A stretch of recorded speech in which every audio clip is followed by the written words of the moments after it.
我哋一出嚟嘅時候咧，放下自在係應聲彈出啊！響佢外邊魅力之心都相當快，3幾個箭步過埋佢。咁再見到中間有頂級大師精選追擊內欄位置，仲有大道之功啊！最出呢就係呢個勝將紅心啦。咁啊後一層嘅馬啦，咁啊仲見到呢有呢隻駿馬啦，咁啊同埋威武啦。後邊有索先生銀城福星啊。咁啊最出呢就係呢隻呢，咁啊有比較後啲喎。咁啊嗰隻威長呢，大約喺呢個尾3、尾4度啦。後邊智勝名區縮翻嚟跑啦，灰馬東韻威威啊！好啦，咁啊轉緊彎啦，前面帶咗出嚟嘅馬呢，就係呢隻勝將紅心放喎，跟住第2位內欄魅力之心啦，中間精選追擊啦，咁啊再見到外邊快樂明珠啦，頂級大師嚟一個大波勾走咗出去啊！第5位到紅眼就放下自在啊，咁啊再後多少仲有呢隻銀城福星啦、威武啦同埋索先生嗰啲馬，好啦鬥到嚟最後300米到啦，前面呢就勝將紅心佔先啊，魅力之心呢，拱開咗精選追擊追緊佢噶啦，再喺後邊嘅馬啦，咁啊沿住埋邊一路追緊上嚟，仲有銀城福星啊，外邊上緊就索先生，最後100零米啦，索先生呢就直追呢個呢就魅力之心，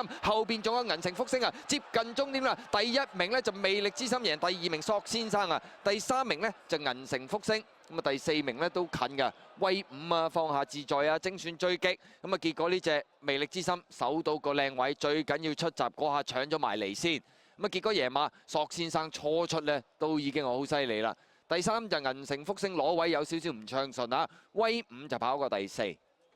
咁啊，魅力之心今日啊個發揮真係唔同咗啦嚇，咁啊莫雷奶都要靠佢最後尾騎多幾步先贏嘅，啱啱頂住咋。或者暗擺就贏㗎啦。係啊，好靚啊！即係隻索先生啊，湧上嚟。初節上陣都追得下。哇！嗰個走勢真係好悅目啊！